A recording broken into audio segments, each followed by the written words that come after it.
Poussée par une arrogance pure, une femme a déchiqueté la robe d'une autre convive au milieu d'une soirée de gala, l'exposant à une humiliation publique. Elle a exigé que la victime soit expulsée, sans se douter un seul instant qu'elle s'attaquait à l'épouse du milliardaire qui organisait la soirée.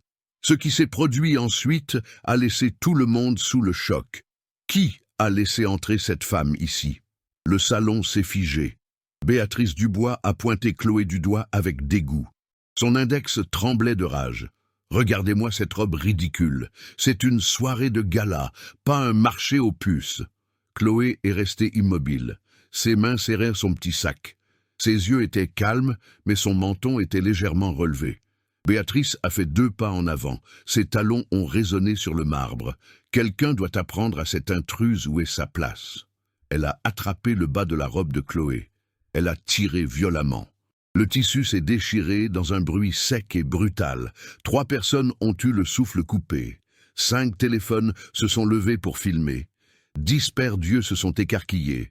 Chloé a regardé la déchirure. Puis Béatrice. Elle n'a pas dit un mot. « Voilà, maintenant, elle te va mieux. » Béatrice a souri, puis s'est tournée vers ses amis. « Quelqu'un peut appeler la sécurité ? Il est évident que cette femme n'a rien à faire ici. » Élodie et Manon se sont esclaffés. Léa a couvert sa bouche, mais ses yeux pétillaient d'amusement. Un serveur s'est arrêté net, son plateau en suspens. 2 hommes d'affaires ont échangé des regards mal à l'aise. Une dame en robe bleue a secoué la tête, mais n'a rien dit. Béatrice a pris une coupe de champagne sur le plateau le plus proche. Elle a levé le bras. « Puisque tu es si mal habillée de toute façon... » Elle a jeté le liquide sur la robe déchirée. Le champagne a coulé sur le tissu, formant une tache sombre. Le salon est tombé dans un silence sépulcral. 2 agents de sécurité se sont approchés. Ils ont regardé Chloé, puis Béatrice. « Sortez cette femme d'ici, et tout de suite !» a ordonné Béatrice.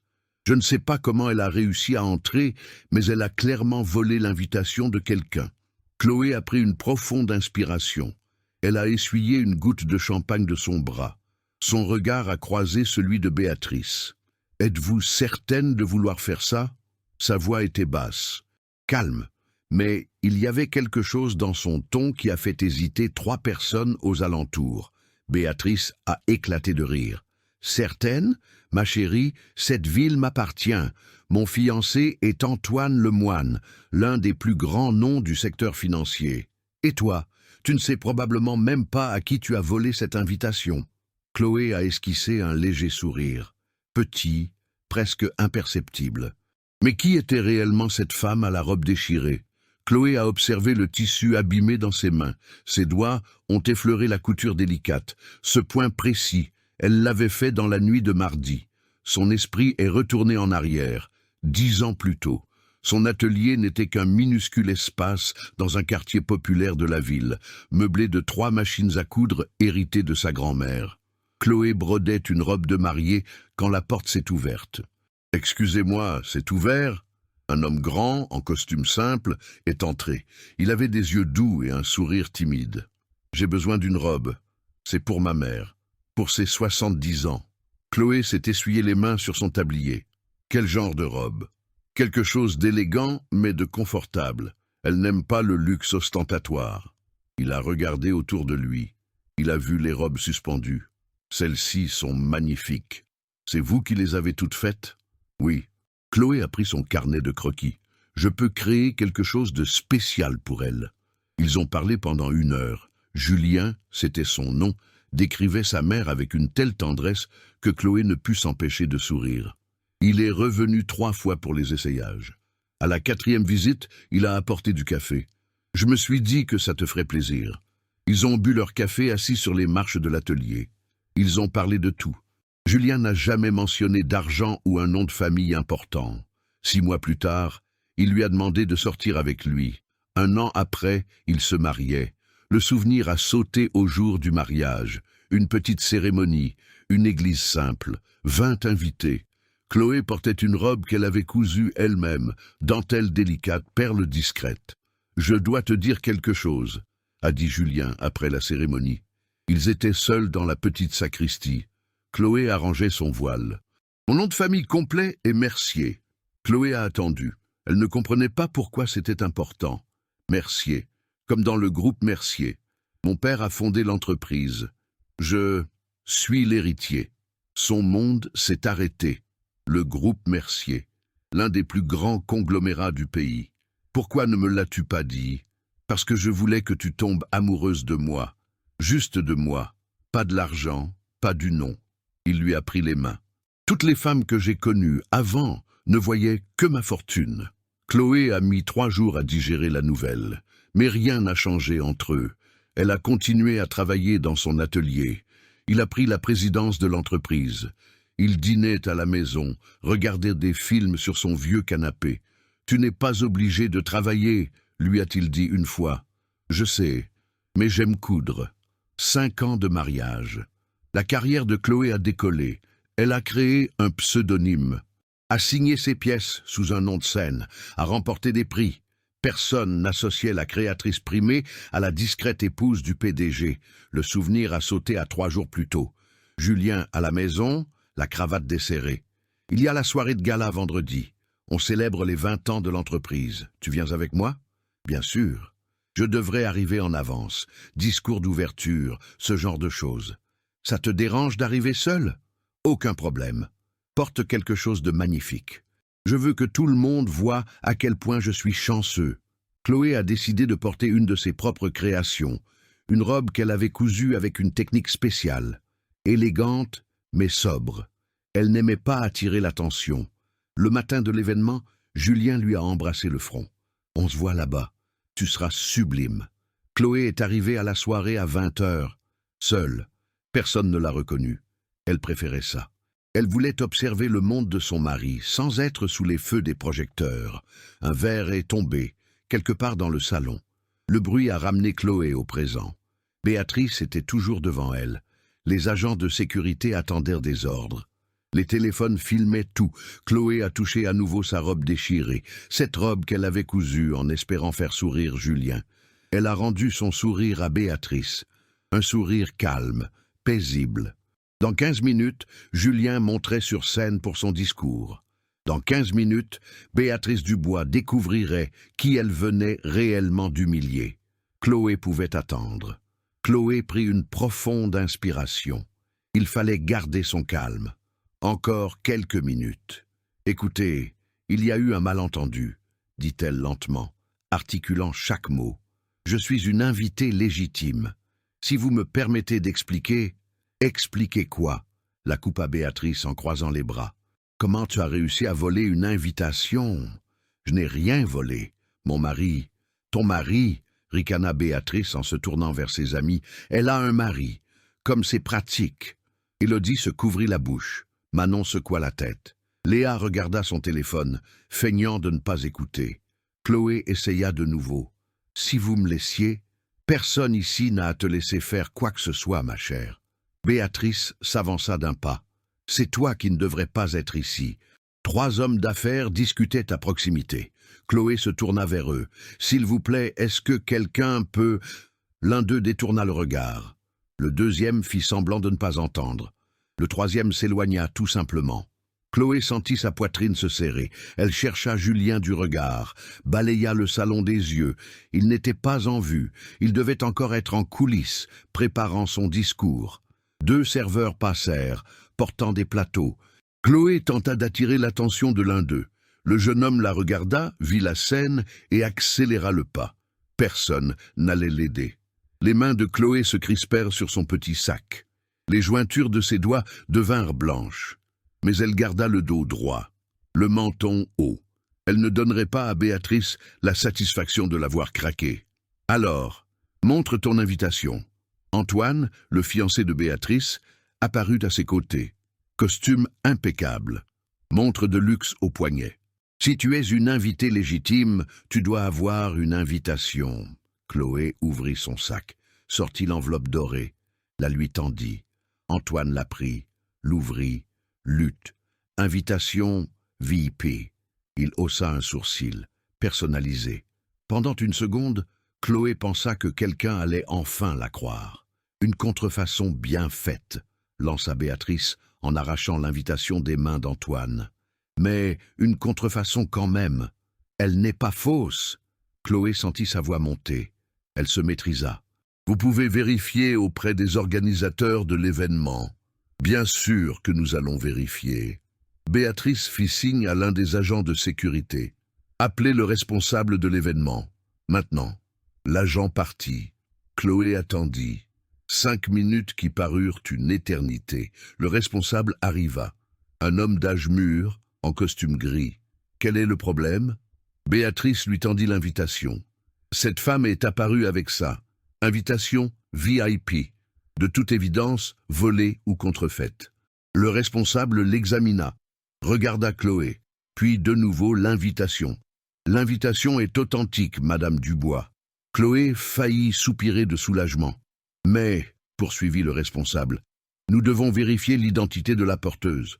Madame, votre nom? Chloé Laurent. Laurent? Béatrice rit. Quelle coïncidence. Le nom de famille du propriétaire est Mercier. Quelle histoire créative. Je vais vérifier la liste. Le responsable prit une tablette des mains de son assistante. Chloé le vit faire défiler l'écran, chercher le nom, froncer les sourcils. Y a-t-il un problème? Demanda Antoine. Son nom est sur la liste VIP, dit lentement le responsable. Mais il n'y a pas de photo enregistrée, juste Chloé Laurent, épouse du PDG. Épouse du PDG? Béatrice éclata d'un rire sonore. Elle se dit l'épouse de Julien Mercier? C'est hilarant. 3 personnes se tournèrent pour regarder, puis 5 autres. Un petit cercle commença à se former.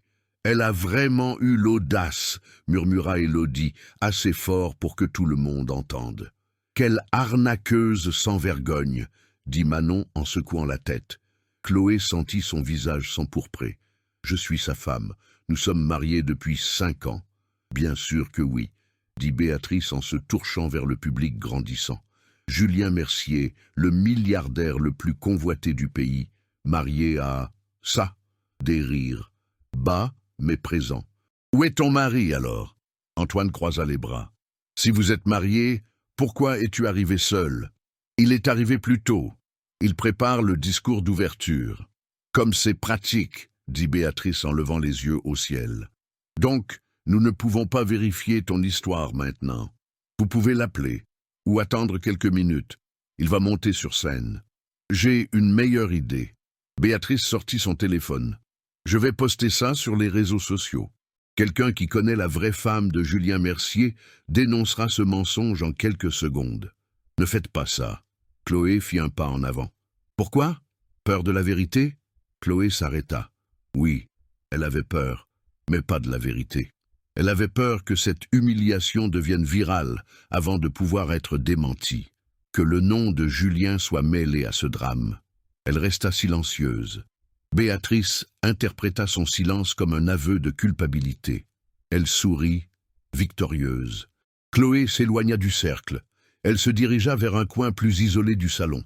Elle avait besoin de réfléchir. Ses jambes tremblaient légèrement. Elle s'appuya contre le mur, ferma les yeux une seconde. Combien de fois avait-elle vécu cela? Être jugée pour ses origines modestes, pour ses vêtements simples, pour son choix de ne pas faire étalage de sa richesse. À l'école de mode, on lui avait dit qu'elle ne serait jamais une vraie créatrice.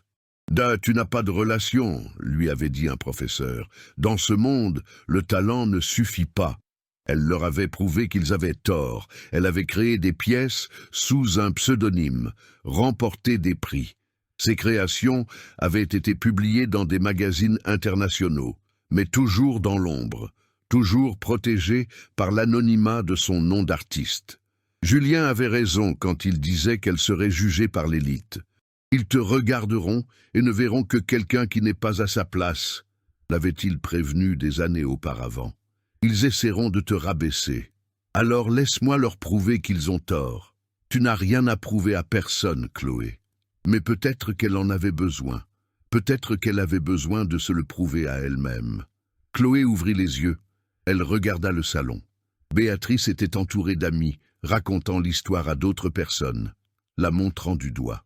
Riant. Devrait-elle simplement partir, éviter l'embarras?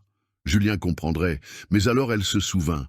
Elle se souvint de toutes les fois où elle s'était tue, toutes les fois où elle avait baissé la tête, toutes les fois où elle avait laissé des gens comme Béatrice gagner. Pas aujourd'hui.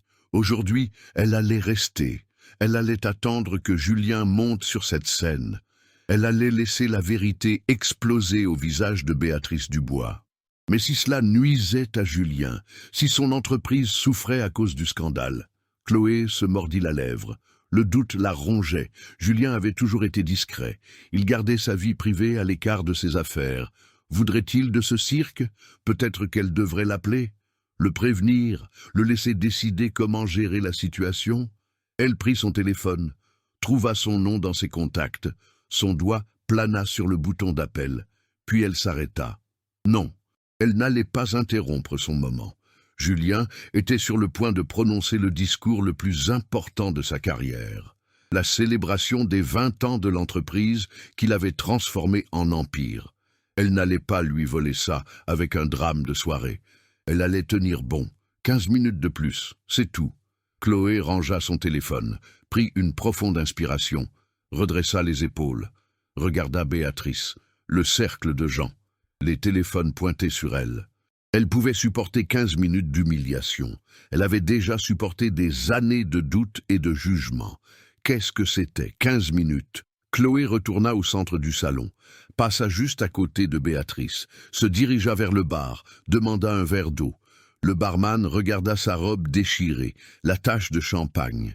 Hésita. « S'il vous plaît » dit Chloé calmement. Il lui servit l'eau. Chloé le remercia. But lentement. Derrière elle, elle entendit Béatrice commenter « Regardez ça ». L'intruse a encore le culot de rester. Chloé ne se retourna pas, ne répondit pas. Elle but simplement son eau, parce qu'elle savait quelque chose que Béatrice ne savait pas. Dans 13 minutes, tout allait changer. Béatrice n'allait pas en rester là. Chloé le sut dès qu'elle la vit s'approcher à nouveau. « Tout le monde, s'exclama Béatrice en frappant dans ses mains.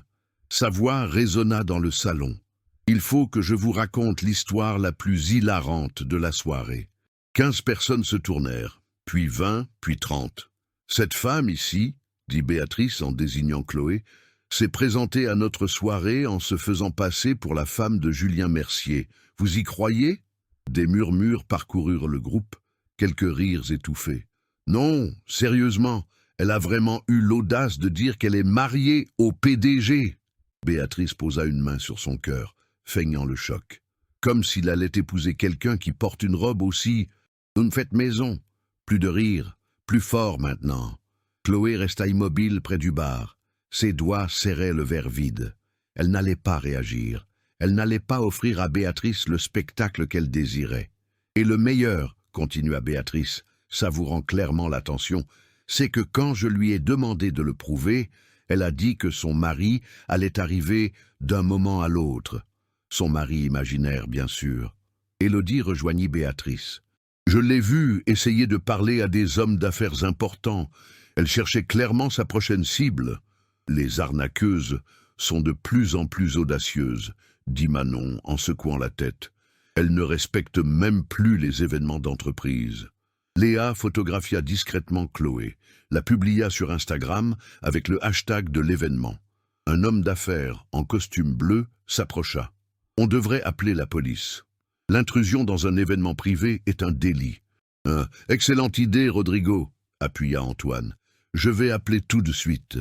Ce n'est pas nécessaire, dit Chloé calmement. C'était la première fois qu'elle parlait depuis son retour du coin. Je m'en vais. Ah, maintenant tu t'en vas? Béatrice fit 3 pas vers elle. Après avoir infiltré notre soirée, nous avoir tous humiliés avec tes mensonges, je n'ai humilié personne. Non? Béatrice haussa la voix. Tu as prétendu être la femme de l'un des hommes les plus importants de cette ville. C'est insulter l'intelligence de toutes les personnes présentes. 10 personnes acquiescèrent. 5 prirent des photos. 3 commencèrent à filmer. Chloé sentit le salon tourner légèrement. Elle respira profondément, se maîtrisa. « Je n'ai menti sur rien. »« Bien sûr que si » cria une femme en robe rouge depuis le fond. « Julien Mercier n'est pas marié. Il vient toujours seul aux événements. »« Parce que je choisis de ne pas venir, » répondit Chloé. « Je n'aime pas. Tu n'aimes pas te montrer? L'interrompit Béatrice. Comme c'est pratique, donc personne ne t'a jamais vu avec lui. Quelle histoire parfaite pour une menteuse. Le cercle autour de Chloé se resserrait. Elle se sentit étouffée. Vous savez ce que je pense?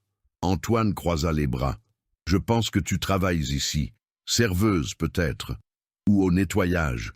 Tu as vu une opportunité et tu as décidé de te faire passer pour une invitée. Je ne travaille pas ici. Alors, que fais-tu dans la vie? Demanda Béatrice. Puisque tu n'es clairement pas la femme d'un milliardaire. Chloé hésita.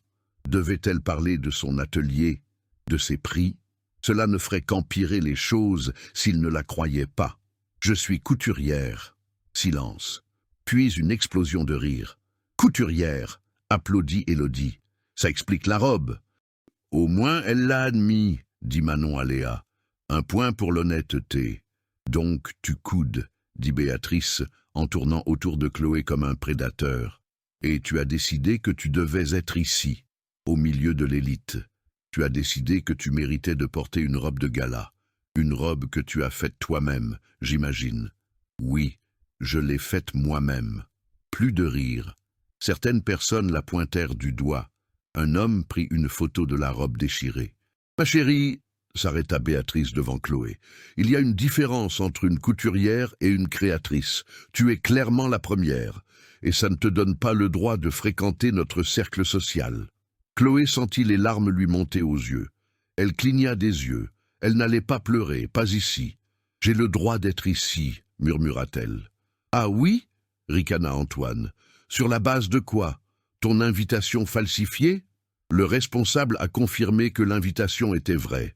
« L'invitation est vraie », concéda Béatrice. « Mais elle a été volée, probablement à une assistante qui travaille pour l'entreprise. » 3 personnes acquiescèrent.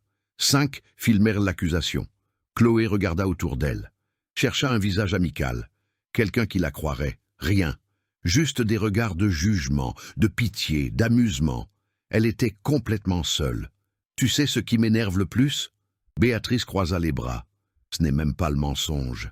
C'est le manque de honte. Tu as été démasquée, humiliée, et tu es toujours là. Parce que je n'ai rien fait de mal. Rien fait de mal? La voix de Béatrice monta d'un cran. Tu as envahi notre soirée, menti sur ton identité, sali la réputation d'un homme respectable avec tes fantasmes. Je n'ai pas... Tais-toi, cria Béatrice. Le salon tout entier se figea. 100 personnes se tournèrent pour regarder. Chloé recula d'un pas. Son cœur battait la chamade. Béatrice profita du silence. Cette femme est une menteuse, c'est une arnaqueuse, et nous en sommes tous témoins. Des applaudissements. 5 personnes applaudirent. Chloé sentit le sol se dérober sous ses pieds. « Quelqu'un connaît un vrai agent de sécurité ?» demanda un homme de grande taille. « Ceux de l'événement prennent trop de temps. »« Moi, » dit un autre homme en sortant son téléphone, « je vais appeler le commissaire Souza. Il est ici en tant qu'invité. »« Non !» Chloé éleva enfin la voix. « Il n'est pas nécessaire d'appeler la police.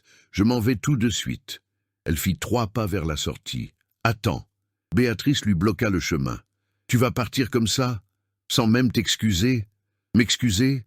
Oui, pour avoir essayé de nous tromper, pour nous avoir tous insultés avec tes mensonges pathétiques. » Chloé la regarda, ses yeux froids, son sourire cruel. « Je ne m'excuserai pour rien. » « Non ?»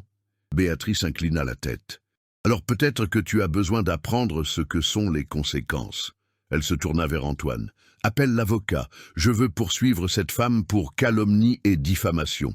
Elle a utilisé le nom de Julien Mercier sans autorisation. C'est un crime. » Excellente idée. Antoine était déjà en train de composer le numéro. « Ça ne s'arrête pas là. » Béatrice éleva à nouveau la voix. « Je veux que tout le monde ici connaisse son nom. » Chloé. « C'est quoi ton vrai nom de famille ?» Chloé ne répondit pas. « Tu ne veux pas le dire ?» Béatrice prit l'invitation qui était encore avec le responsable. Il est écrit « Chloé Laurent », mais c'est le nom de famille volé. Quel est le vrai? Je suis Chloé Laurent. Non, tu ne l'es pas. Béatrice déchira l'invitation en 2. Tu es une couturière sans nom, sans identité, sans importance. Elle jeta les morceaux de l'invitation par terre, aux pieds de Chloé. Maintenant, dit Béatrice en s'essuyant les mains, je pense que tu devrais ramasser ça. Et ensuite, sortir par la porte de service, là où les gens comme toi ont leur place. Le cercle de personnes attendait, 50 paires d'yeux fixés sur Chloé. Elle regarda les morceaux de papier par terre, les mains de Béatrice, les visages autour d'elle. Personne n'allait la défendre, personne n'allait la croire.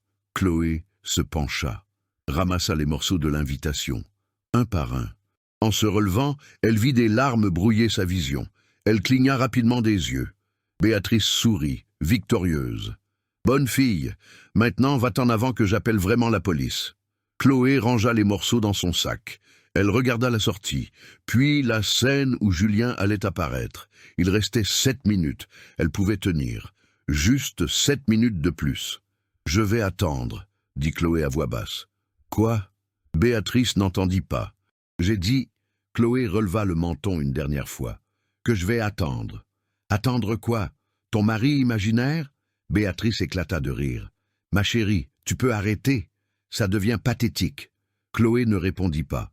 Elle se dirigea simplement vers un coin, resta debout, seule, robe déchirée, dignité brisée, mais toujours là. Béatrice secoua la tête, se tourna vers ses amis. Folle, complètement folle. Le cercle se dispersa. Les gens reprirent leur conversation. Certains prenaient encore des photos de Chloé. D'autres commentaient à voix basse. Chloé s'adossa au mur, ferma les yeux une seconde. Juste quelques minutes de plus. Il fallait juste tenir quelques minutes de plus. Alors, tout allait changer. Chloé ouvrit les yeux. Le salon était toujours animé. Conversation, rire, musique d'ambiance, comme si rien ne s'était passé. Pour eux, rien ne s'était vraiment passé. Juste une intruse de plus démasquée. Une autre histoire drôle à raconter plus tard.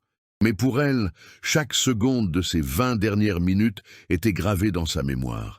Chaque mot, chaque rire, chaque regard de mépris. Un agent de sécurité s'approcha, le même qui avait voulu l'expulser plus tôt. « Madame, je dois vous demander de... » « 5 minutes, l'interrompit Chloé. Sa voix était ferme. « Donnez-moi 5 minutes. » Il hésita, regarda sa montre, puis la regarda. Quelque chose dans le regard de Chloé le fit s'arrêter. Peut-être la détermination. Peut-être le calme étrange au milieu du chaos. « 5 minutes, accepta-t-il. Après, je devrais vous demander de partir. » Chloé acquiesça. L'agent de sécurité s'éloigna. Elle devait sortir de là, du centre du salon, de tous ses yeux. Elle se dirigea vers les toilettes. Personne n'essaya de l'arrêter cette fois. Béatrice était occupée à raconter l'histoire à d'autres personnes. Antoine parlait au téléphone avec l'avocat. Ses amis publiaient des photos sur les réseaux sociaux. Chloé entra dans les toilettes des femmes, vides, luxueuses, miroirs immenses, marbre italien, fleurs fraîches dans des vases en cristal. Elle s'approcha du lavabo. Posant ses mains sur le bord froid, elle regarda son reflet, robe déchirée, taches de champagne séchées sur le tissu, maquillage encore parfait, étonnamment. Mais ses yeux étaient fatigués. Chloé toucha la déchirure de sa robe, le tissu qu'elle avait choisi avec tant de soin, les coutures qu'elle avait faites en pensant à chaque détail, le design qu'elle avait mis des semaines à perfectionner. Une larme coula, une seule. Elle l'essuya rapidement. Non, elle n'allait pas pleurer, pas pour Béatrice Dubois, pas pour ces gens qui l'avaient jugée sans la connaître. Elle entendit des rires venant du salon, forts. Probablement Béatrice qui racontait encore l'histoire. Chloé prit son téléphone, regarda l'écran. 3 messages non lus de Julien. « Je suis en coulisses. On se voit après le discours. Je t'aime. Tu es arrivé? Je ne te vois pas dans le salon. Chloé, tout va bien ?» Il ne savait rien. Il était toujours concentré sur son discours, sur l'événement, sur la célébration de l'entreprise. Chloé tapa une réponse, l'effaça, tapa de nouveau, l'effaça encore. Qu'allait-elle dire? Ton événement est devenu un cirque à cause de moi? J'ai été humiliée devant une centaine de personnes? Non, elle n'allait pas gâcher son moment. Elle rangea son téléphone sans répondre. Elle regarda à nouveau son reflet. La femme dans le miroir, la couturière, l'épouse, la créatrice que personne ne reconnaissait. Combien de fois avait-elle caché qui elle était? Combien de fois était-elle restée dans l'ombre pour ne pas déranger, pour ne pas créer de problème? Tu n'es pas obligé de venir aux événements avec moi, disait toujours Julien. Je sais que tu détestes ce genre de choses. Et elle détestait ça. Elle détestait les jugements, les commérages, la fausseté. Mais aujourd'hui, elle était venue, pour lui, pour le soutenir le jour le plus important. Et regardez où ça l'avait mené. Peut-être que c'était un signe. Peut-être qu'elle n'appartenait vraiment pas à ce monde. Chloé regarda la porte. Elle pouvait partir, par la sortie de côté, éviter plus d'humiliation, rentrer chez elle, attendre Julien là-bas. Ce serait si facile. Elle fit 2 pas vers la porte, puis s'arrêta. Elle entendit la voix de Béatrice résonner depuis le salon. Elle a vraiment cru qu'elle allait tromper tout le monde. Plus de rire. Quelque chose changea à l'intérieur de Chloé. Une étincelle, petite, mais présente. Pourquoi devrait-elle partir? Elle n'avait rien fait de mal. C'est Béatrice qui avait déchiré sa robe, c'est Béatrice qui l'avait humiliée, c'est Béatrice qui avait menti et déformé la vérité. Et maintenant, Chloé allait fuir? Elle allait laisser cette femme gagner? Non, murmura-t-elle à son reflet. Pas aujourd'hui. Chloé ouvrit le robinet, se mouilla les mains, se passa de l'eau froide sur le visage, retoucha son rouge à lèvres, arrangea ses cheveux. Elle regarda sa robe déchirée. C'était irréparable. Mais elle pouvait la porter avec dignité. Elle lissa le tissu, ajusta la coupe du mieux qu'elle put. La déchirure était toujours là, mais au moins, elle n'attirait plus autant l'attention. Chloé prit 3 profondes inspirations, lentement, de manière contrôlée. Puis, elle entendit une annonce provenant des haut-parleurs du salon. « Mesdames et messieurs, dans 5 minutes, nous commencerons la cérémonie d'ouverture. 5 minutes. Julien allait monter sur scène dans 5 minutes. » Chloé prit son sac, rangea les morceaux déchirés de l'invitation qui s'y trouvait encore, releva le menton, ouvrit la porte des toilettes. Une employée de l'événement se tenait à l'extérieur, jeune, uniforme impeccable, les yeux écarquillés en voyant Chloé. « Madame Laurent ?» Chloé s'arrêta. « Oui, je travaille ici depuis 3 ans. Je vous ai déjà vu à d'autres événements, toujours discrète, toujours en coulisses. » Chloé attendit. La jeune femme regarda la robe déchirée. « J'ai vu ce qui s'est passé. Plusieurs d'entre nous l'ont vu. Et personne n'a rien fait. » Hein? Ce n'était pas une accusation. C'était un constat. Nous ne pouvons pas intervenir avec les invités. C'est la règle de la maison. L'employé se mordit la lèvre. « Mais j'ai prévenu Monsieur Miguel, le coordinateur. Il a essayé de joindre Monsieur Mercier, mais il est isolé pour préparer son discours. » Chloé acquiesça. « Merci d'avoir essayé. Vous allez rester pour le discours ?» Chloé regarda le salon à travers le couloir. Elle vit Béatrice rire. Elle vit les invités discuter. Elle vit la scène monter, les lumières préparées. « Je reste, » répondit-elle. « Je reste jusqu'à la fin. » L'employé sourit légèrement. « La vérité finit toujours par éclater, madame. » Chloé lui rendit son sourire. « Toujours. » Elle retourna dans le salon, marcha la tête haute, d'un pas assuré. Quelques personnes remarquèrent, pointèrent du doigt, chuchotèrent. Béatrice vit Chloé revenir, fit un commentaire à voix haute à ses amis. « La folle est de retour. Quelqu'un rappelle la sécurité ?» Chloé ignora. Elle se dirigea vers un espace près de la scène, pas trop en avant, pas caché au fond, à mi-chemin, là où elle pourrait voir Julien clairement, et où il pourrait la voir. Les lumières du salon s'adoucirent.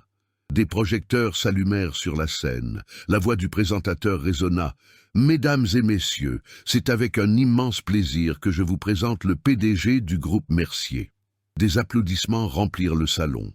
Chloé vit Julien apparaître sur scène, élégant, confiant, souriant. Ses yeux balayèrent le public, la cherchant. Ils la trouvèrent. Son sourire se figea une fraction de seconde. Il vit la robe déchirée, la tache, la tension sur son visage.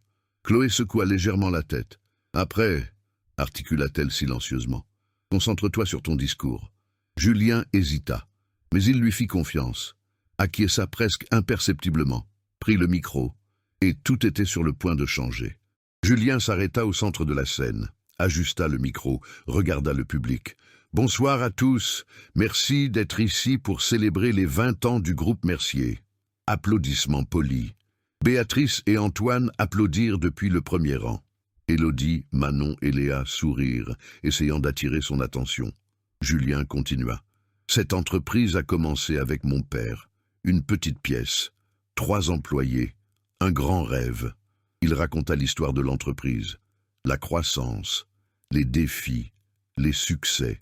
Mais ses yeux revenaient sans cesse sur Chloé, sur sa robe déchirée, sur son expression contenue. Quelque chose s'était passé, quelque chose de grave. Avant de continuer, Julien interrompit son propre discours. « Je voudrais vous présenter quelqu'un de très spécial pour moi. » Le salon devint silencieux. Tout le monde était attentif. Béatrice se pencha vers Antoine. Ce doit être un investisseur important. Julien descendit de la scène. Les projecteurs le suivirent. Il traversa directement le salon, droit vers Chloé. 100 pères Dieu suivirent son mouvement. Béatrice fronça les sourcils. « Qu'est-ce qu'il fait ?» Julien s'arrêta devant Chloé. Ignora tout le monde autour. Ne regarda qu'elle. « Qu'est-ce qui s'est passé ?» murmura-t-il. « Après, » répondit Chloé à voix basse. « Finis ton discours. Ta robe. Après, Julien. » Il vit quelque chose dans son regard, de la détermination et une douleur contenue.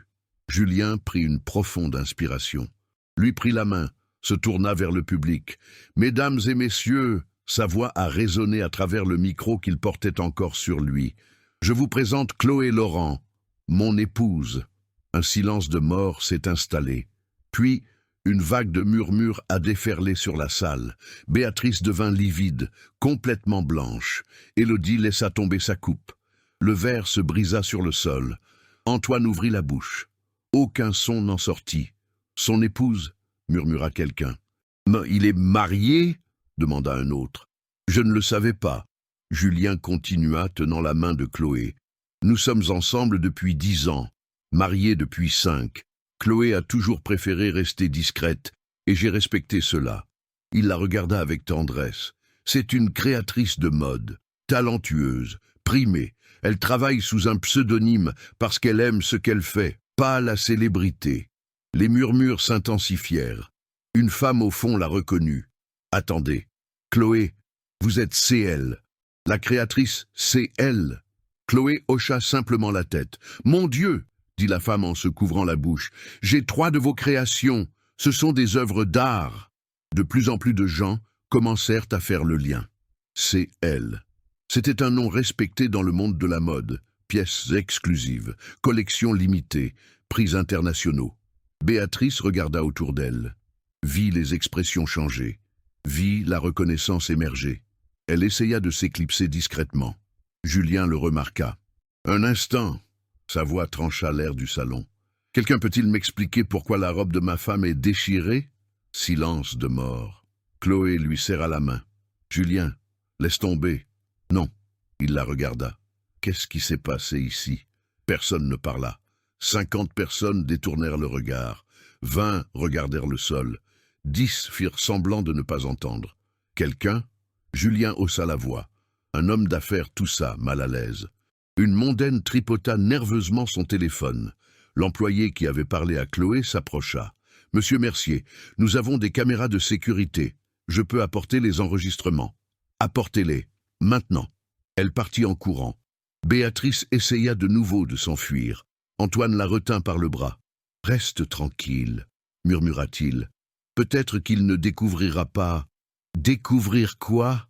Julien se tourna vers eux. Il avait entendu. Antoine se figea. « Rien. Ce n'est rien. »« Ah, si ce n'est rien, pourquoi la robe de ma femme est-elle déchirée ?»« C'était un malentendu, » dit finalement Béatrice. Sa voix tremblait. « Je ne savais pas qui elle était. Donc tu admets avoir fait quelque chose ?» Julien fit 3 pas vers elle. Béatrice réalisa son erreur. « Non, je veux dire... » L'employé revint. Elle tenait une tablette. « Monsieur, les enregistrements des 40 dernières minutes. » Julien prit la tablette, regarda Chloé. « Je peux ?» Elle acquiesça. Il connecta la tablette au système de la scène. L'image apparut sur l'écran géant derrière lui. La vidéo commença. Image claire, angle parfait. Elle montrait Béatrice s'approchant de Chloé. Le doigt accusateur, l'expression de dégoût. L'audio capta chaque mot. Qui a laissé entrer cette femme ici? Le salon regarda en silence. Ils virent Béatrice insulter la robe. Ils la virent saisir le tissu. Ils virent le moment exact de la déchirure. Certains invités eurent le souffle coupé. La vidéo continua. Béatrice jetant du champagne, traitant Chloé d'intruse, ralliant les autres à l'humiliation, chaque seconde défilant sur l'écran géant, chaque mot enregistré, chaque rire cruel capturé. Antoine tenta de sortir. 2 agents de sécurité bloquèrent discrètement la porte. La vidéo montra Chloé, essayant de s'expliquer. Béatrice l'interrompant, l'accusant de vol, de contrefaçon, montra le cercle de personnes, les rires, les téléphones filmant, montra Chloé seule, tenant les morceaux de l'invitation déchirés. La vidéo s'arrêta, silence absolu dans le salon. Julien éteignit la tablette, se tourna lentement vers Béatrice. Un malentendu? Sa voix était basse, dangereusement basse. « C'est comme ça que tu appelles ça ?» Béatrice ouvrit la bouche, la referma. Aucun mot ne sortit. « Tu as déchiré la robe de ma femme, délibérément. Tu lui as jeté du champagne dessus. Tu l'as humiliée devant tout le monde. »« Je ne savais pas qu'elle était ma femme ?» l'interrompit Julien. « Est-ce que ça rend la chose acceptable ? Si elle avait été n'importe qui d'autre, aurait-il été acceptable de détruire ses biens et de l'humilier publiquement ?» Béatrice ne répondit pas. « Réponds !» Julien haussa la voix pour la première fois. « Non !» murmura Béatrice, « mais je pensais que c'était une intruse. Elle t'a montré une invitation VIP. Elle a essayé de s'expliquer. Tu as choisi de ne pas la croire. » Julien reprit le micro. Sa voix résonna pour tous. « Combien de personnes ici ont vu ce qui se passait ?» 20 mains se levèrent avec hésitation, puis 30, puis 50. Et combien sont intervenus? Les mains retombèrent. Toutes. Exactement. Julien regarda autour de lui. Tout le monde a vu. Personne n'a rien fait. Un homme d'affaires tenta de se justifier. « Monsieur Mercier, nous ne savions pas que c'était votre femme. Et si ce n'était pas le cas ?» le coupa Julien. « Si c'était une employée, une invitée ordinaire, est-ce que cela rendrait la chose acceptable ?» Silence gênant. Chloé toucha le bras de Julien. « Ça suffit. »« Non, ça ne suffit pas. » Il la regarda. « Tu ne mérites pas ça.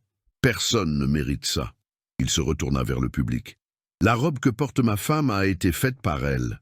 C'est une pièce exclusive, unique. Elle vaut environ 40 000 €. » Des halètements parcoururent le salon. Béatrice blêmit encore plus. « Aux 40 000 ?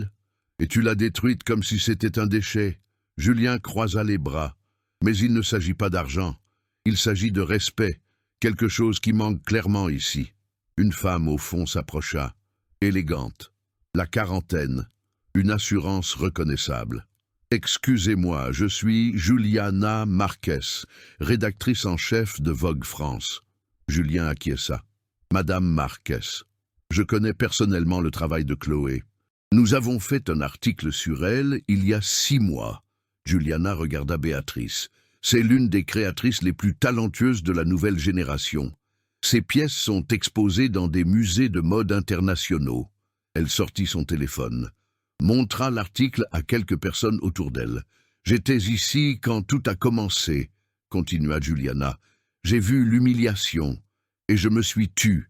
C'est mon erreur, ma honte. » Elle regarda Chloé. « Mes plus sincères excuses, Chloé. » Chloé acquiesça. « Merci, Juliana. » D'autres commencèrent à parler. « Je l'ai vu aussi, » admit un homme. « J'aurais dû dire quelque chose. »« J'ai filmé, » confessa une femme. « J'ai trouvé ça drôle sur le moment. Maintenant, je me sens horrible. »« J'ai ri, » dit un autre. « C'était cruel. Je suis désolé. » Une par une, les confessions affluèrent. Des gens admettant leurs erreurs, s'excusant. Béatrice se retrouva de plus en plus isolée. Élodie s'était déjà éloignée. Manon et Léa avaient disparu dans les toilettes. Antoine regardait le sol. Julien reporta toute son attention sur Béatrice. « Tu as quelque chose à dire ?» Béatrice tenta de garder contenance. « Écoute, c'était une erreur. Je l'ai déjà admis. Qu'est-ce que tu veux de plus ?»« Une erreur ?» Chloé parla pour la première fois depuis que Julien était descendu de la scène. « Tu as déchiré ma robe. Tu m'as jeté une boisson dessus. Tu m'as traité d'arnaqueuse. Tu as essayé de me faire expulser. Tu as déchiré mon invitation. Ce n'était pas une erreur, c'était un choix. » Béatrice la regarda, vit la douleur dans les yeux de Chloé, et pour la première fois, elle sembla vraiment prendre conscience de ce qu'elle avait fait. « Je... » commença-t-elle. S'arrêta. « Tu quoi ?» attendit Chloé. « Je n'ai pas réfléchi. Tu n'as pas réfléchi. » Chloé fit un pas en avant. « Tu n'as pas pensé que j'avais des sentiments, que cette robe signifiait quelque chose, que tes mots blessaient ?» Béatrice baissa les yeux. « Ou tu n'as pas pensé que tu te ferais prendre ?» termina Chloé. Silence. Julien se plaça aux côtés de Chloé. « Béatrice Dubois, vous n'êtes plus la bienvenue à aucun événement de cette entreprise. Plus jamais. Tu ne peux pas. Je peux. Et je le fais. » Il prit son téléphone, compulsa un numéro devant tout le monde. « Président Auguste, c'est Julien Mercier. Désolé de vous appeler si tard. Je dois signaler un incident qui nécessite une enquête de la Chambre de commerce. » Béatrice devint livide. Julien relata les faits, calmement, objectivement, tandis que Béatrice écoutait, horrifiée. « Merci, j'enverrai la vidéo demain matin. » Il raccrocha. Antoine réagit enfin. Tira Béatrice. « Ça a été trop loin. Je t'avais prévenu de ne pas t'en prendre à des gens que tu ne connais pas. »« Bah, tu riais avec moi, » se défendit Béatrice. « Et c'était mon erreur. » Antoine la lâcha. « Mais je n'ai déchiré la robe de personne. Je n'ai pas mené l'humiliation.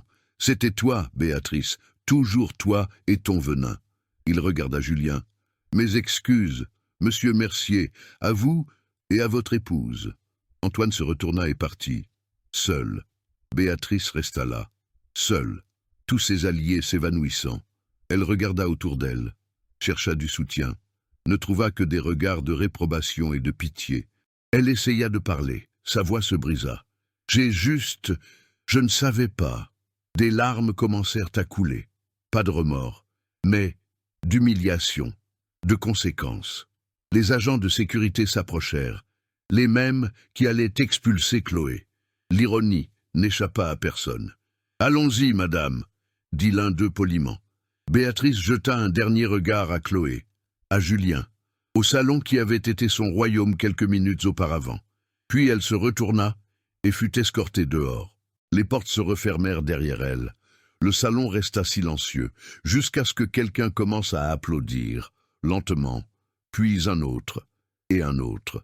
En quelques secondes, des applaudissements remplirent l'espace, non pour célébrer la chute de Béatrice, mais pour reconnaître Chloé, pour s'excuser, pour essayer de réparer les choses. Julien serra discrètement Chloé dans ses bras. « Ça va ?» Elle hocha la tête contre sa poitrine. « Maintenant, oui. » Les applaudissements diminuèrent progressivement. Le salon recommença à respirer, mais la tension flottait toujours dans l'air. Julien ne lâcha pas la main de Chloé. Ils restèrent là, au centre du salon, tandis que des conversations à voix basse reprenaient autour d'eux. « Monsieur Mercier !» s'approcha nerveusement le responsable de l'événement. « Je voudrais m'excuser au nom de toute l'équipe. Nous aurions dû identifier la situation plus tôt et... » « La situation a été identifiée, » l'interrompit Julien. Sa voix était encore froide. « Vous avez simplement choisi de ne pas agir. Nous ne pouvons pas intervenir entre les invités sans autorisation supérieure. C'est le protocole. »« Protocole » répéta Julien avec amertume. « Alors votre protocole permet qu'une invitée soit humiliée pendant 40 minutes ?» Le responsable baissa la tête. « Non, monsieur, c'était notre faute. » Entièrement. Chloé serra légèrement la main de Julien.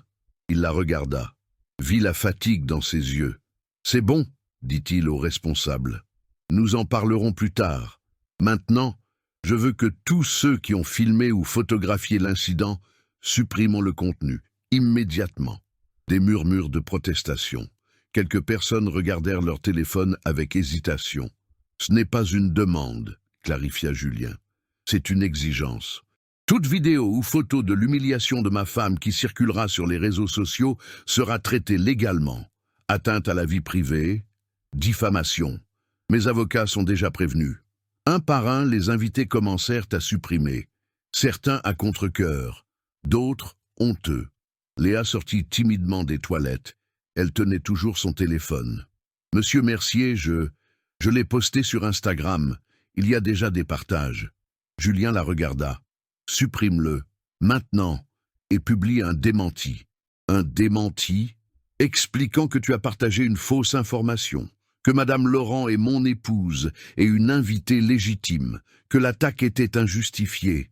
Léa déglutit, manipula son téléphone avec des doigts tremblants. Élodie et Manon apparurent également. « Nous l'avons posté aussi, » admit Élodie. « Nous allons supprimer et démentir. Faites-le. » Elles s'activèrent sur leur téléphone. Quelques secondes plus tard, elles montrèrent leurs écrans à Julien. Post supprimé. Démenti publié. Il acquiesça. « Vous pouvez y aller ?» Les trois femmes partirent rapidement, la tête basse, le visage rouge. Juliana, la rédactrice en chef de Vogue, était toujours là. « Julien, Chloé, si vous me le permettez, j'aimerais faire quelque chose. » Chloé la regarda. « Quoi ? Un article. Pas sur l'incident. Sur toi, Chloé, ton travail. Ta véritable histoire. Donner une voix à la vérité avant que les distorsions ne se répandent. » Chloé hésita, regarda Julien. « C'est ta décision, dit-il doucement. »« Pas maintenant, répondit Chloé. Peut-être plus tard. J'ai besoin de digérer tout ça avant. » Juliana acquiesça compréhensive. « Quand tu seras prête. Mon invitation tient toujours. » Elle lui tendit une carte. « Et Chloé, encore une fois, mes excuses. J'aurais dû agir. »« Merci. » Juliana se retira. De plus en plus de gens commencèrent à s'approcher. Excuses. Justification. Certaines sincères, d'autres clairement motivées par la peur des conséquences. Julien les bloqua poliment. « Mon épouse a traversé beaucoup de choses ce soir. Nous avons besoin d'espace. » Certains insistèrent. Un homme d'affaires tenta d'engager la conversation sur les affaires en évitant le sujet. Une mondaine fit comme si rien ne s'était passé, complimentant la robe déchirée comme étant une audace de la mode. Chloé sentit la nausée monter. Le salon était étouffant. « Julien, » murmura-t-elle, « on peut partir ? » « Bien sûr. » Il lui prit le visage entre ses mains. « Tu veux rentrer à la maison ?» Elle regarda autour d'elle. La scène, la décoration, l'événement que Julien avait planifié pendant des mois. Et ton discours, la célébration, ça n'a pas d'importance. Si, ça en a. Chloé prit une profonde inspiration. Tu as tellement travaillé pour cet événement. Je ne vais pas le laisser être gâché.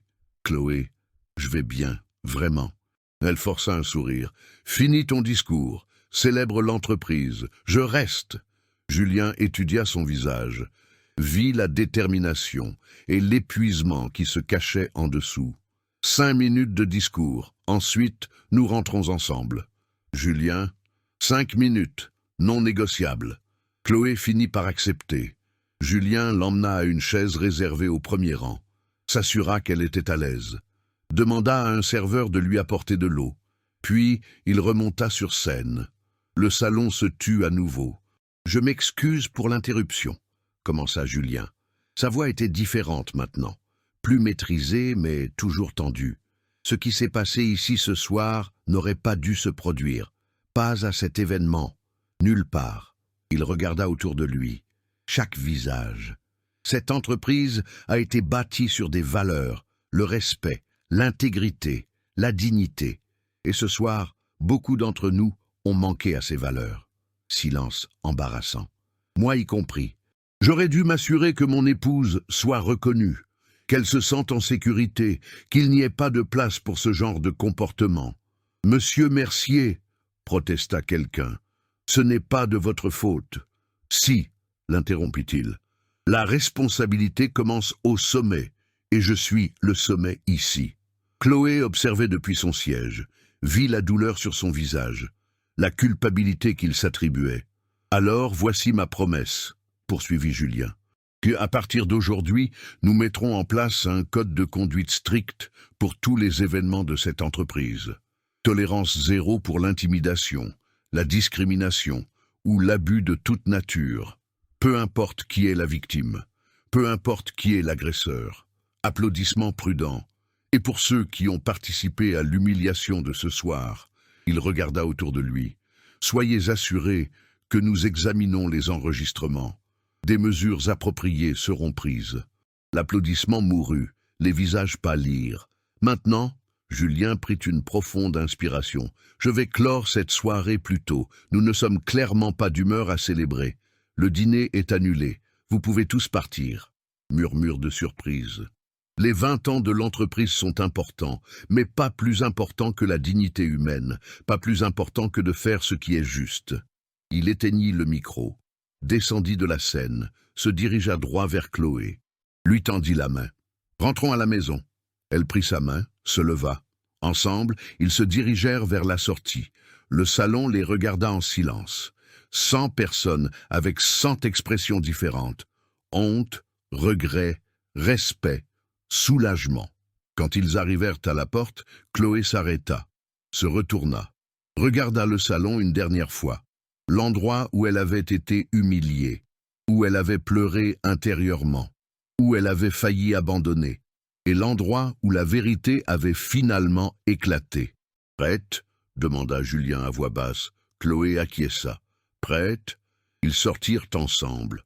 Les portes se refermèrent derrière eux. À l'intérieur du salon, les gens commencèrent à partir. Conversations chuchotées, téléphones consultés, inquiétude quant aux conséquences. Dehors, sous le ciel étoilé, Chloé respira enfin. Julien enleva sa veste, la posa sur ses épaules. « Je suis désolé, dit-il, pour tout. Ce n'est pas de ta faute. Si, j'aurais dû arriver avec toi. J'aurais dû te présenter à tout le monde dès le début. » Chloé posa sa tête sur son épaule. On ne pouvait pas le prévoir, mais on aurait pu l'empêcher. Ils restèrent là un moment, en silence, à digérer. Puis Chloé parla. « Julien ? Oui ? Merci. De m'avoir cru, de m'avoir défendu. » Il la serra dans ses bras. Toujours. Le chauffeur amena la voiture. Ils montèrent. En s'éloignant, Chloé regarda par la fenêtre. Vit le bâtiment illuminé s'éloigner. Une partie d'elle voulait tout oublier, effacer cette nuit de sa mémoire. Mais une autre partie savait que cela avait changé quelque chose. Pas seulement lors de l'événement, mais en elle. Elle était restée. Elle avait tenu bon. Elle avait attendu la vérité. Et la vérité avait triomphé. 3 semaines plus tard, Chloé a reçu une notification sur son téléphone.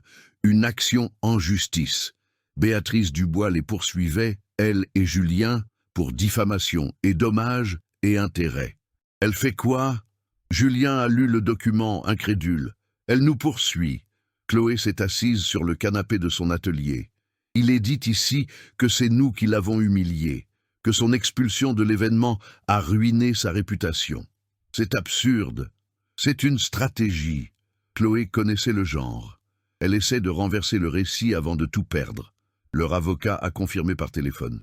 Béatrice prétend que vous avez orchestré une humiliation publique, que la vidéo a été montée, que les témoins ont été contraints. Elle demande 5 millions de dommages et intérêts. 5 millions. Julien s'est passé la main dans les cheveux. Pour les conséquences de ses propres actes, elle a un bon avocat. La famille Dubois a des ressources. Il parie que vous préférerez un arrangement pour éviter l'exposition. Nous ne le ferons pas. Chloé a parlé avant Julien. Pas d'arrangement. Nous irons au tribunal. Julien l'a regardé. Tu es sûr? Ce sera public, invasif. J'en suis sûr. Chloé l'était. Complètement. Elle doit comprendre que les actes ont des conséquences. 2 semaines plus tard, au tribunal, la salle était comble, la presse, des curieux, une partie de la haute société voulant voir le dénouement. Béatrice est entrée avec son avocat, tailleur impeccable, maquillage parfait, posture confiante. Elle a regardé Chloé, a souri légèrement, comme si elle avait déjà gagné. Le juge est entré. Tout le monde s'est levé, le procès a commencé. L'avocat de Béatrice a présenté en premier. Votre honneur, ma cliente a été victime d'un piège élaboré. Madame Chloé Laurent s'est délibérément présentée de manière suspecte. Robe inappropriée, arrivée seule, sans identification claire. Il a montré des photos de l'événement. Regardez, tous les autres invités en tenue de gala clairement luxueuse. Et Madame Laurent? Une robe simple, faite maison, et faite par elle-même, a observé le juge en lisant le dossier. Exactement. Et cela a provoqué une confusion légitime. Ma cliente, soucieuse de la sécurité de l'événement, a posé les bonnes questions. En déchirant la robe, le juge a haussé un sourcil. C'était un accident dans le feu de l'action, pas un acte délibéré. Chloé a failli rire. Un accident. La vidéo montrait clairement les mains de Béatrice tirant avec force. De plus, a poursuivi l'avocat, ma cliente a été exposée publiquement, humiliée, expulsée d'un événement important. Ses fiançailles ont été rompues, des contrats commerciaux annulés, sa réputation détruite. Il a montré des titres de site People. Tout cela parce que M. Mercier a décidé de faire un spectacle public au lieu de régler les choses discrètement. Il a défendu sa femme, a contre-argumenté l'avocat de Julien. Il l'a utilisée comme une arme, a rétorqué l'avocat de Béatrice. Il a orchestré l'humiliation publique de ma cliente. Béatrice a pris la barre des témoins. Racontez votre version, Madame Dubois, lui a demandé son avocat. Béatrice a pris une profonde inspiration, une performance répétée. J'étais à l'événement. J'ai vu une femme que je ne reconnaissais pas. Robe inappropriée, comportement suspect. Je me suis inquiété. Inquiété de quoi? De la sécurité. Il y a déjà eu des cas de personnes s'infiltrant dans des événements pour voler ou causer des problèmes. J'ai estimé qu'il était de mon devoir de vérifier. Et qu'avez-vous fait? Je lui ai demandé qui elle était. Poliment. Béatrice a regardé le jury. Elle ne s'est pas identifiée clairement. Elle est restée évasive. Cela a renforcé mes soupçons. Et la robe? Comment s'est-elle déchirée? C'était un accident. J'ai gesticulé pendant la discussion. Ma main s'est accrochée au tissu. Il s'est déchiré. Je me suis immédiatement proposé de payer les dommages. Mensonge. Chloé a entendu chaque faux mot. Et le champagne? Ça, j'admets que c'était une erreur. Béatrice a baissé la tête. Fausse humilité. J'étais frustré, j'ai perdu mon sang-froid, mais c'était un moment de faiblesse, pas de méchanceté. Et après? Après, M. Mercier a créé un spectacle. Il m'a exposé, m'a humilié devant une centaine de personnes, a détruit ma vie, des larmes aux yeux, parfaite. Tout ça parce que j'ai défendu ce que je pensais être juste. Certains membres du jury ont semblé touchés. L'avocat de Béatrice a souri. Pas d'autres questions. L'avocat de Julien s'est levé. J'ai quelques questions. Vous pouvez procéder. Madame Dubois, vous avez dit que vous avez gesticulé et accidentellement déchiré la robe? Oui. Et que le champagne était un moment de faiblesse? Oui. Et tout cela parce que vous vous inquiétiez de la sécurité? Exactement. Intéressant. Il a pris une télécommande. Votre honneur, j'aimerais présenter une preuve numérique. Le juge a fait un signe de tête. Le grand écran s'est allumé. La vidéo de sécurité a commencé. Angle clair. Son parfait. Elle montrait Béatrice s'approchant de Chloé, le doigt pointé, l'expression de dégoût clair sur son visage. Qui a laissé entrer cette femme ici? Sa voix a résonné dans la salle d'audience. Elle a montré chaque insulte, chaque mot cruel. Robe ridicule, intruse. N'a rien à faire ici. Puis le moment critique. Les mains de Béatrice saisissant la robe, tirant délibérément. La déchirure, rien d'accidentel, un acte entièrement intentionnel. Le jury a regardé en silence. Certaines expressions sont passées de la sympathie à la réprobation. La vidéo a continué, le champagne jeté. Puisque tu es si mal habillé de toute façon. Béatrice ralliant les autres, transformant l'humiliation en divertissement collectif, Chloé essayant de s'expliquer, se faisant interrompre, ridiculiser, l'invitation déchirée, jetée à ses pieds. Les gens comme toi ont leur place à la porte de service. La vidéo s'est arrêtée. Silence dans la salle d'audience. L'avocat de Julien s'est tourné vers Béatrice. Cela vous semble-t-il un accident, madame? Béatrice est devenue pâle. La vidéo ne montre pas tout le contexte. Elle montre tout. Angle clair, son parfait, 40 minutes d'enregistrement. Mais elle ne s'est pas identifiée. Elle a essayé. 6 fois. Vous l'avez interrompue à chaque fois. Je ne savais pas qui elle était. Et cela le justifie? L'avocat a fait 3 pas en avant. Si elle avait vraiment été une invitée ordinaire, inconnue, aurait-il été acceptable de détruire ses biens et de l'humilier? Béatrice n'a pas répondu. Répondez, s'il vous plaît. Non, mais... Non, exactement. Il s'est tourné vers le jury. La défense de Madame Dubois repose sur « je ne savais pas qui elle était », comme si le respect de base était conditionné au statut social. Il est revenu vers Béatrice. Avez-vous déchiré cette robe intentionnellement? C'était sous le coup de l'émotion. Oui ou non? Longue pause. Oui. Avez-vous jeté du champagne intentionnellement? Oui. Mais avez-vous traité Madame Laurent d'arnaqueuse, d'intruse, de menteuse? Oui, mais... Oui, suffit. Il a pris un autre document. Votre honneur, j'aimerais appeler un témoin. Juliana Marquez est entrée, la rédactrice en chef de Vogue. Elle a juré de dire la vérité. Madame Marquez, étiez-vous présente à l'événement? J'y étais. Et avez-vous vu l'incident? Du début à la fin. Pouvez-vous le décrire? Juliana a pris une profonde inspiration. J'ai vu Béatrice Dubois agresser Chloé Laurent verbalement et physiquement. Je l'ai vue rallier d'autres personnes pour participer à l'humiliation. Et j'ai vu que nous tous avons manqué à notre devoir d'intervenir. Pourquoi n'êtes-vous pas intervenu? Par lâcheté, a admis Juliana. Béatrice a de l'influence. J'ai craint des conséquences professionnelles. Et maintenant? Maintenant, je comprends que le silence est une complicité. Juliana a regardé Béatrice. Et je ne serai plus complice. L'avocat de Béatrice a tenté de la discréditer. Madame Marquez, n'avez-vous pas un intérêt professionnel à favoriser Madame Laurent? Après tout, vous avez déjà travaillé avec elle. J'ai un intérêt pour la vérité, a répondu fermement Juliana.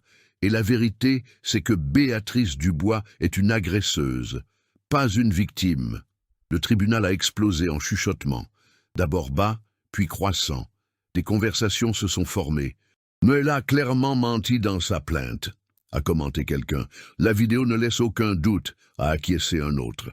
Les journalistes prenaient des notes avec frénésie. Les appareils photo cliquetaient. Les téléphones enregistraient chaque seconde autorisée. Le juge a frappé avec son marteau. Silence! Le silence est revenu lentement. 3 membres du jury regardaient Béatrice avec une désapprobation évidente. 2 secouaient la tête. 1 écrivait rapidement des notes. L'avocate de Béatrice a tenté de se rattraper. Votre honneur, le témoin est clairement partial. Le témoin est sous serment, a coupé le juge. Continuez, maître. Il a fait un signe de tête à l'avocat de Julien. J'ai un autre témoin, Antoine Lemoine. Antoine est entré, l'ex-fiancé de Béatrice. Il a évité son regard. Monsieur Lemoine, étiez-vous présent à l'événement? J'y étais. Et étiez-vous fiancé à Madame Dubois à l'époque? Oui. Pouvez-vous nous dire ce que vous avez vu? Antoine a hésité, a regardé Béatrice. Elle l'a fusillé du regard. J'ai vu Béatrice agresser Madame Laurent. D'abord verbalement, puis physiquement. Êtes-vous intervenu? Non. La honte dans sa voix. Je l'ai soutenue, j'ai ri avec elle. J'ai même appelé l'avocat pour suggérer une poursuite contre Madame Laurent. Pourquoi? Parce que j'ai toujours fait ce que Béatrice voulait. Elle avait cette emprise sur tout le monde autour d'elle. Antoine a pris une profonde inspiration. Mais cette nuit-là, j'ai vu qui elle était vraiment. La cruauté, le manque d'empathie, la satisfaction d'humilier une autre personne. Et qu'avez-vous fait? J'ai rompu les fiançailles, cette nuit-là même. Plus de murmures. Les journalistes écrivaient vite. Béatrice est devenue rouge, ses mains serrées en poing. Pas d'autres questions, a conclu l'avocat de Julien. L'avocat de Béatrice a essayé. Monsieur Lemoine, ne faites-vous pas cela par vengeance? Après tout, Madame Dubois a rompu avec vous. J'ai rompu avec elle, a corrigé Antoine. Et ce n'est pas de la vengeance, c'est de la conscience. D'autres témoins ont été appelés, des invités de l'événement, des employés, tous racontant la même histoire. Béatrice a attaqué, a humilié, a mené l'abus. À chaque témoignage, son cas s'effondrait un peu plus. Un homme d'affaires a admis « J'ai ri, j'ai participé, c'était mal. Madame Dubois nous a menés, mais nous étions des adultes, responsables. Une mondaine a avoué « J'ai filmé, j'ai posté sur les réseaux. J'ai dû supprimer et me rétracter ensuite. Je n'aurais jamais dû participer. Le responsable de l'événement, nous aurions dû arrêter immédiatement. C'est notre faute. Mais l'agresseur initial était sans équivoque, Madame Dubois. À chaque témoignage, Béatrice s'enfonçait davantage dans sa chaise. Même les membres du jury les plus neutres la regardaient maintenant avec réprobation. Le juge a annoncé une pause, 15 minutes. Dans le couloir, les journalistes ont encerclé Chloé et Julien. « Comment vous sentez-vous »« Soulagée que la vérité soit révélée », a répondu Chloé. Béatrice est passée dans le couloir avec son avocate.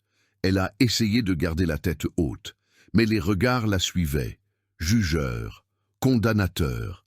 Quelqu'un a pris une photo, le flash en plein visage. « Pas de photo !» a bloqué l'avocate. Mais il était trop tard. L'image était déjà en train d'être publiée. Ils sont retournés au tribunal. Le juge est revenu. Passons aux plaidoiries finales. L'avocat de Béatrice a fait une dernière tentative. Votre honneur, membre du jury. Oui, ma cliente a commis des erreurs. Elle l'admet. Mais la punition qu'elle a déjà subie est disproportionnée. Elle a perdu ses fiançailles, des contrats, sa réputation. Elle ne mérite pas plus de destruction. Tentative d'apitoyer. Certains membres du jury ont semblé y réfléchir. Alors, l'avocat de Julien s'est levé. Votre honneur, membre du jury, il ne s'agit pas de punition disproportionnée. Il s'agit de conséquences appropriées. Il a pointé l'écran où la vidéo avait été diffusée. Vous avez vu, 40 minutes d'abus systématique. Ce n'était pas une erreur momentanée. C'était un choix délibéré, répété, escaladé. Il s'est tourné vers Béatrice. Madame Dubois n'a pas perdu ses fiançailles par accident. Elle les a perdues parce que son fiancé a vu qui elle est vraiment. Elle n'a pas perdu de contrat par conspiration. Elle les a perdues parce que les entreprises ne veulent pas être associées à un comportement abusif. Il s'est approché du jury. Et elle n'est pas ici pour chercher la justice. Elle est ici pour chercher de l'argent. 5 millions d'euros. D'un couple qu'elle a attaqué, qu'elle a essayé de détruire. Pause dramatique. Ce n'est pas une recherche de justice, c'est de l'extorsion déguisée en action en justice. Silence absolu. La défense vous demande de voir cela pour ce que c'est, une agresseuse qui essaie de se faire passer pour une victime et qui demande à être payée pour cela. Il est retourné à sa place. Nous demandons que cette action soit entièrement rejetée et que vous envisagiez une contre-poursuite pour abus du système judiciaire. Le juge a regardé Béatrice. Madame Dubois. Dernière chance de parler. Béatrice s'est levée, les mains tremblantes. J'admets que j'ai commis des erreurs. Sa voix était faible. Mais je ne méritais pas que toute ma vie soit détruite. Votre vie n'a pas été détruite, a dit le juge. Les conséquences de vos actions sont apparues. Il y a une différence. Mais j'ai tout perdu. Madame Laurent a failli perdre sa dignité, son estime de soi, sa sécurité émotionnelle. Le juge a feuilleté des documents. J'ai lu son rapport psychologique. Anxiété, traumatisme, peur des événements publics. C'est une perte réelle. Béatrice est restée muette. Et pourtant, a poursuivi le juge, vous avez le courage de demander 5 millions pour les conséquences de vos propres actions? Mes avocats ont dit, vos avocats avaient tort. Le juge s'est tourné vers le jury. Mais la décision ne m'appartient pas. Elle vous appartient. Le jury est sorti pour délibérer. 22 minutes plus tard, ils sont revenus. Trop vite pour être un bon signe pour Béatrice. Êtes-vous parvenu à un verdict? Oui, votre honneur. Lisez-le. Le porte-parole du jury s'est levé. Dans l'affaire Dubois contre Laurent et Mercier, nous nous prononçons en faveur des défendeurs, Chloé Laurent et Julien Mercier. Béatrice a fermé les yeux. De plus, nous recommandons que la plaignante, Béatrice Dubois, prenne en charge l'intégralité des frais de justice des deux parties. Qu'il en soit ainsi. Le juge a frappé avec son marteau. Action rejetée, frais à la charge de la plaignante. Il a regardé Béatrice.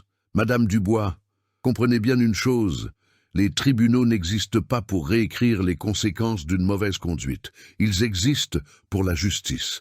Et aujourd'hui, justice a été faite. Mais l'affaire est close. Coup de marteau final. Béatrice s'est effondrée sur sa chaise, le visage dans ses mains. Son avocate a rapidement rassemblé ses papiers. Nous pouvons faire appel? Non, Béatrice a levé le visage. De vraies larmes maintenant. Pas de comédie, de défaite. C'est fini. Chloé et Julien se sont levés, se sont discrètement enlacés. Ce n'était pas une célébration, c'était un soulagement. Le soulagement que la vérité ait triomphé, que la justice ait été rendue. De l'autre côté, Béatrice s'est levée lentement, a évité tous les regards, s'est dirigée vers la sortie, seule, sans alliés, sans partisans, juste elle et les conséquences de ses propres choix. Les portes du tribunal se sont refermées derrière elle. Et enfin, après des semaines, c'était fini. Chloé prit une profonde inspiration lorsque les portes du tribunal se refermèrent. Le couloir était bondé de journalistes, des flashs, des micros tendus, des questions criées. Comment vous sentez-vous après le verdict? Allez-vous poursuivre Béatrice Dubois? Que dites-vous aux autres victimes de harcèlement? Julien lui prit la main. Les gardes du corps leur frayèrent un chemin. Ils traversèrent la foule en silence. Ils montèrent dans la voiture. La portière se ferma. Le silence. Enfin, Chloé appuya sa tête contre le siège, ferma les yeux. « C'est fini », murmura-t-elle. « C'est fini », confirma Julien. Ils restèrent là 1 minute, simplement à respirer, à digérer. « Ça va ?» demanda-t-il. « Ça va. » Et c'était vrai, pour la première fois depuis des semaines, elle allait vraiment bien. Fatiguée, mais bien. Le chauffeur demanda où aller. « À la maison », répondit Julien. Chloé ouvrit les yeux. « Non, à l'atelier. » Julien la regarda. « Tu es sûr? Tu ne veux pas te reposer? »« Je veux travailler. » Chloé sourit légèrement. « Je veux recommencer à faire ce que j'aime, sans peur, sans poids. » Ils se rendirent à l'atelier. Chloé entra dans cet espace familier. Les machines à coudre, les tissus rangés, les croquis sur les murs, son sanctuaire. Elle toucha une pièce à moitié terminée, une robe de mariée commandée 3 semaines plus tôt, abandonnée au début du procès. Maintenant, elle pouvait la finir. Julien apporta du café, s'assit pour la regarder travailler, comme il le faisait avant, comme il l'avait toujours fait. Chloé cousit en silence, les mouvements familiers apaisant son esprit. L'aiguille traversant le tissu, les points parfaits, la création prenant vie. Quelques heures plus tard, le téléphone de Julien sonna. Il répondit, parla à voix basse, raccrocha avec une expression étrange. « Qu'est-ce qu'il y a ?» demanda Chloé sans cesser de coudre. La chambre de commerce a terminé son enquête sur Béatrice. Chloé s'arrêta, le regarda. Elle a été démise de ses fonctions au conseil consultatif. 3 entreprises ont annulé des contrats familiaux. Son club social a voté sa suspension. « Qu'est-ce que ça te fait ?»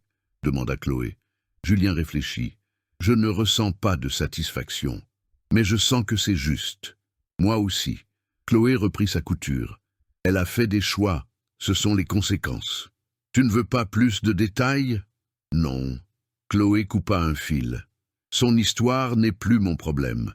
Mon problème, c'est cette couture, cette robe, ma vie. » Julien sourit. « Depuis quand es-tu si sage ? » ?»« Je l'ai toujours été. » Chloé lui rendit son sourire. « C'est toi qui as mis du temps à le remarquer. » Ils rirent, un rire léger, vrai, pour la première fois depuis des semaines, un rire sans poids.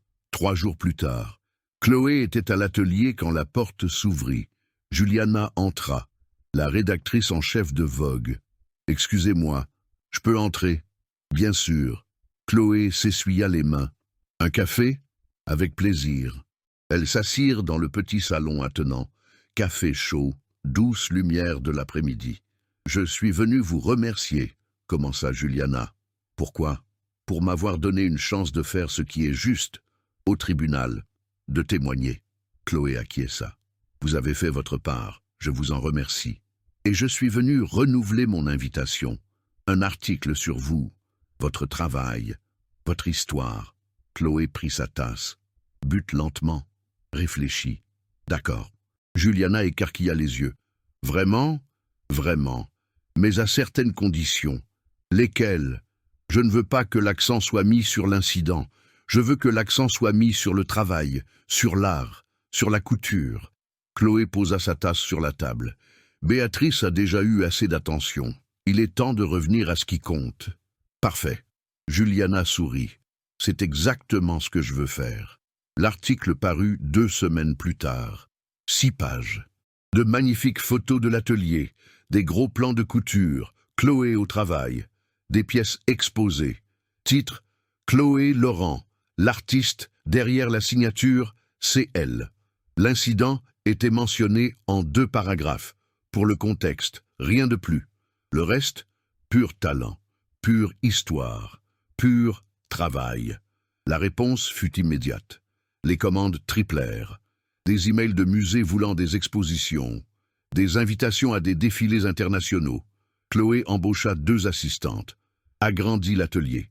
Pas par nécessité financière, par amour du travail, par envie de partager son savoir.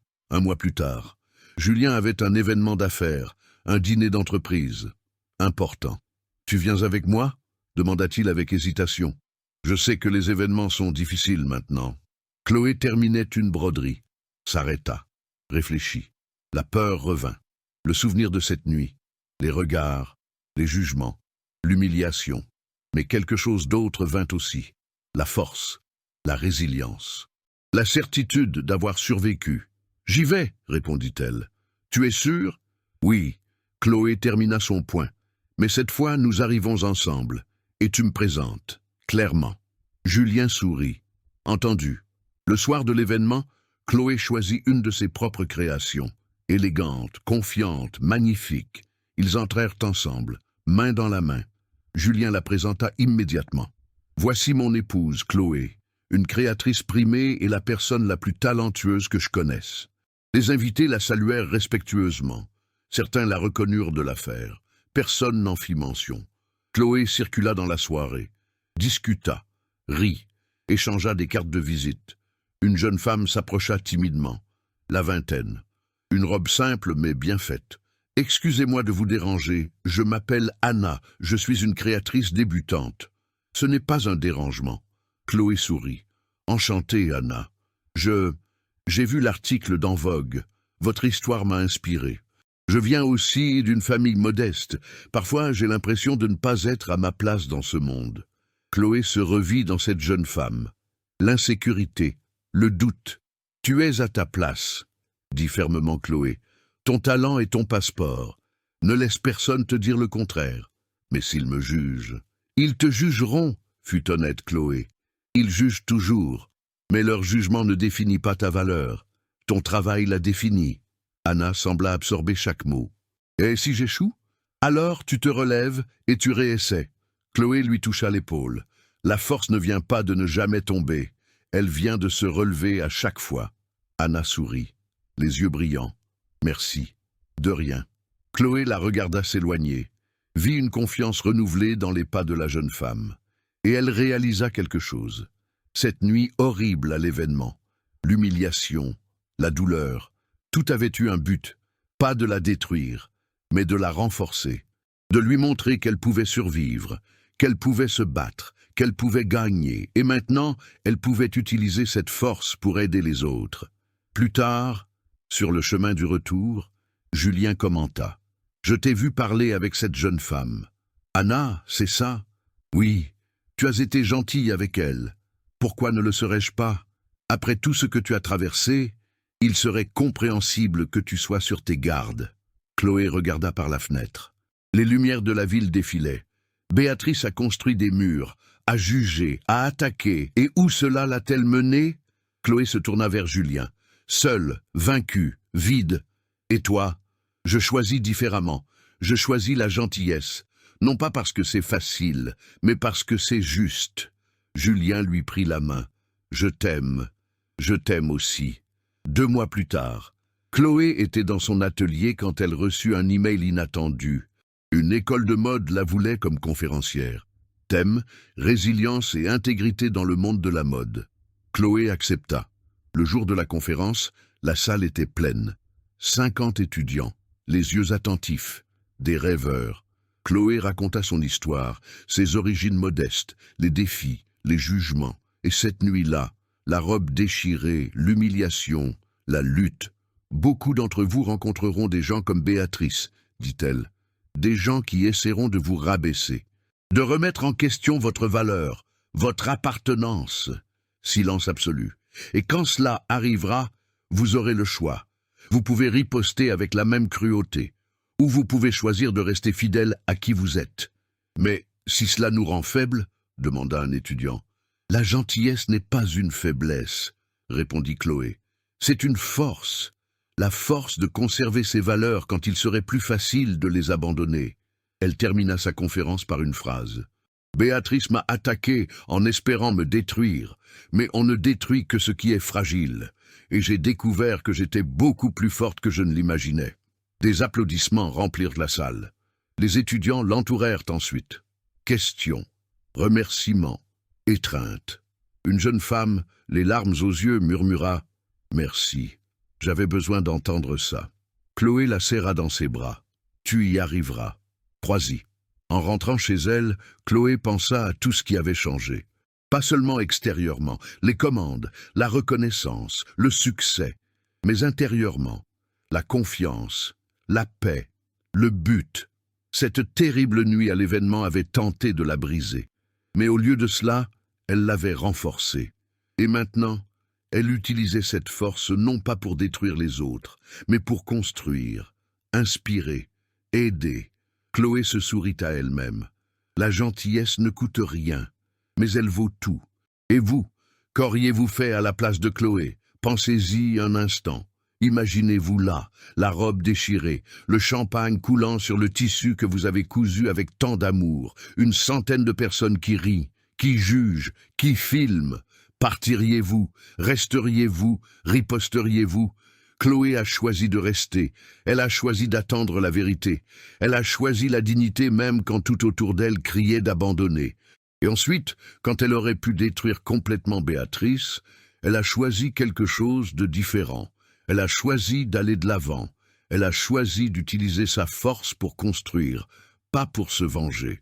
C'est la différence entre une victime et une survivante, entre l'amertume et la croissance, entre être défini par ce qui vous est arrivé ou par la façon dont vous y répondez.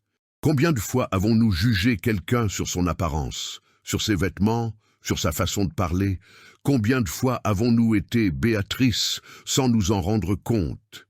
Et combien de fois avons-nous été Chloé, mais n'avons pas eu le courage de rester, d'attendre, de nous battre? Cette histoire est réelle dans son essence.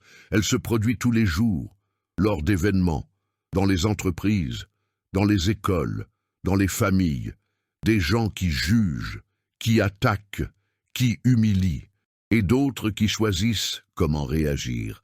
Chloé nous a appris quelque chose d'important. La gentillesse n'est pas une faiblesse, le respect n'est pas conditionné par le statut, et la vérité finit toujours par éclater. Cela peut prendre du temps. Cela peut faire mal en cours de route, mais elle éclate. Si vous traversez quelque chose de similaire en ce moment, sachez-le, vous n'êtes pas seul, votre douleur est valable. Votre valeur n'est pas définie par ceux qui vous rabaissent. Et si vous avez déjà été l'agresseur, sachez qu'il n'est jamais trop tard pour changer, pour présenter de vraies excuses, pour choisir différemment. Béatrice a tout perdu, non pas parce que Chloé l'a détruite, mais parce que les conséquences naturelles de la cruauté l'ont rattrapée. Chloé a tout gagné, non pas parce qu'elle a cherché à se venger, mais parce qu'elle est restée fidèle à ses valeurs. Maintenant, dites-moi, écrivez dans les commentaires un seul mot, justice. Si vous pensez que ce qui est arrivé à Béatrice est une juste conséquence de ses actes, écrivez justice. Et si cette histoire vous a touché d'une manière ou d'une autre, partagez-la. Partagez-la avec quelqu'un qui a besoin d'entendre que la gentillesse l'emporte, que la vérité compte, que la dignité vaut la peine d'être préservée. Abonnez-vous à la chaîne si ce n'est pas déjà fait. Activez la cloche, parce que chaque semaine, nous vous proposons des histoires comme celle-ci. Des histoires vraies, émouvantes, qui vous font réfléchir, ressentir, grandir. Des histoires de vraies personnes confrontées à de vrais défis, et qui choisissent comment réagir. Parce qu'au final, nous ne contrôlons pas ce qui nous arrive, Mais nous contrôlons toujours la façon dont nous y répondons. Chloé a choisi la dignité, a choisi la vérité, a choisi la gentillesse. Et elle a changé non seulement sa vie, mais la vie de tous ceux qui l'entouraient. Cette jeune femme à l'événement, Anna. Les étudiants à la conférence, vous qui regardez maintenant, tous touchés par un choix, par une décision de rester humaine même lorsqu'elle était attaquée. Alors laissez-moi vous poser à nouveau la question. Qu'auriez-vous fait? Et plus important encore, que ferez-vous la prochaine fois que vous serez témoin d'une injustice? Resterez-vous silencieux comme les 100 invités? Ou serez-vous comme Juliana qui a trouvé le courage de témoigner de la vérité? Le choix, comme toujours, vous appartient. Écrivez justice dans les commentaires, partagez cette histoire et rappelez-vous, la gentillesse ne coûte rien, mais elle vaut tout. On se retrouve pour la prochaine histoire. D'ici là, choisissez toujours d'être la Chloé du monde, jamais la Béatrice.